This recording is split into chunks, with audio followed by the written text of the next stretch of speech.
नमस्कार साथियों, मैं ज्योतिष आचार्य सुशील कुमार शास्त्री आपके अपने YouTube चैनल दिव्य शक्ति में आपका हार्दिक अभिनंदन करता हूं, स्वागत करता हूं और ईश्वर से प्रार्थना करता हूं कि श्री हरि की कृपा आप तथा आपके परिवारजनों पर हमेशा बनी रहे। आज फिर मैं बहुत ही सुंदर विषय के साथ आपके सामने उपस्थित हुआ हूं। मुझे आशा ही नहीं अपितु पूर्ण विश्वास है कि आज का विषय आपको बहुत पसंद आने वाला है, इससे आपको बहुत फायदा मिलने वाला है। इसे ध्यान से सुने और इसे अमल में लाएं। आज का विषय है कि मनुष्य के ऊपर 3 ऋण होते हैं। उन तीनों ऋणों से मनुष्य कैसे ऋण हो सकता है, इसी विषय में आज मैं आपको बताऊंगा। सबसे पहले देवताओं का ऋण, उसके बाद ऋषियों का ऋण, उसके बाद पितृ ऋण।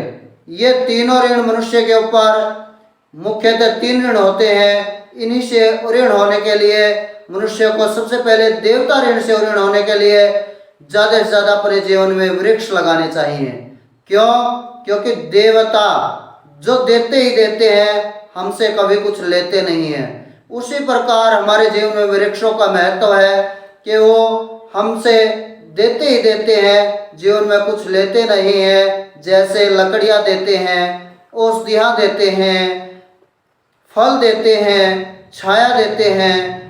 कहने का अभिप्राय यह है कि ये हमसे देते ही देते हैं, लेते कुछ नहीं है।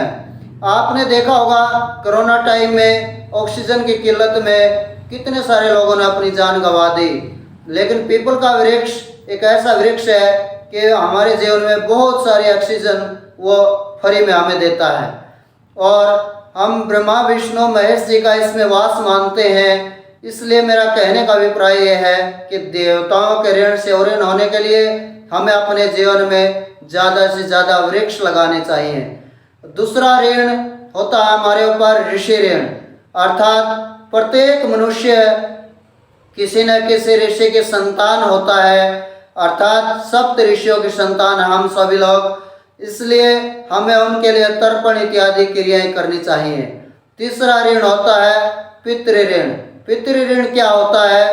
पितृ ऋण होता है, पितृ माने अर्थात खून का रिश्ता, पित्त माने खून अर्थात खून का रिश्ता। अर्थात जब हमारे पितृ मनुष्य जो पितृलोक में चले जाते हैं मृत्यु उपरांत, अर्थात पितृ योनि में चले जाते हैं, उसी को पितृ ऋण कहा जाता है। हमारे ऊपर वो बहुत सारा कर्तव्य छोड़ जाते हैं, हमें उनको तर्पण इत्यादि क्रियाएं करनी चाहिए, उनको जलांजलि देना चाहिए। ये हमारे ऊपर 3 ऋण होते हैं। बहुत सारे पंडित जी बताते हैं कि आपके घर में पितृदोष है। यही वो पितृदोष होता है जिससे ऋण होने के लिए हमें उनको जलांजलि देना चाहिए। इसका सबसे बढ़िया रास्ता क्या है? हमें गंगा जी हरिद्वार जाना चाहिए। गंगे मैया हरिद्वार ही क्यों? क्योंकि कलयुग का तीर्थ प्रधान है गंगे मैया। वो मोक्षदायिनी है, वो त्रिपथगामिनी है, भागीरथी है, उसको अनेक नामों से जाना जाता है। हमें वहाँ जा कर के गंगा मैया में श्रद्धापूर्वक स्नान करके, अर्थात स्नान करने से कहते हैं कि वो अपने पापों को मुक्त दिला देती है, मोक्षदायिनी है। गम गम करोति गंगा, जैसे हम डुबकी लगाते हैं हमारे पाप क्षीण हो जाते हैं। उसके बाद हमें उसको साक्षी मानते हुए प्रार्थना करनी चाहिए गंगे मैया से कि हे गंगे मैया, मैं आपको साक्षी मानकर मैं अपने पितरों को तर्पण करना चाहता हूँ, ऋषियों को तर्पण करना चाहता हूँ और मैं देवताओं को तर्पण करना चाहता हूँ। अर्थात उनकी तृप्ति के लिए आप उनका आह्वान कीजिए, उनको बुलाइए और आपको साक्षी मानते हुए मैं उनको जलांजलि देना चाहता हूँ।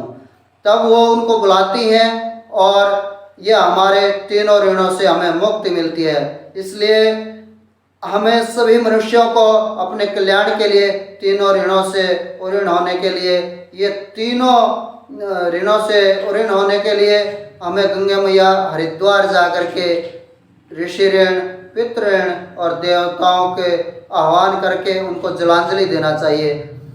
इसलिए हे बंधुओं, हे श्रोताओं, आज का मेरा ये विषय आपको कैसा लगा कमेंट में बताएं और वीडियो को लाइक करें और यूट्यूब चैनल को सब्सक्राइब करें। धन्यवाद।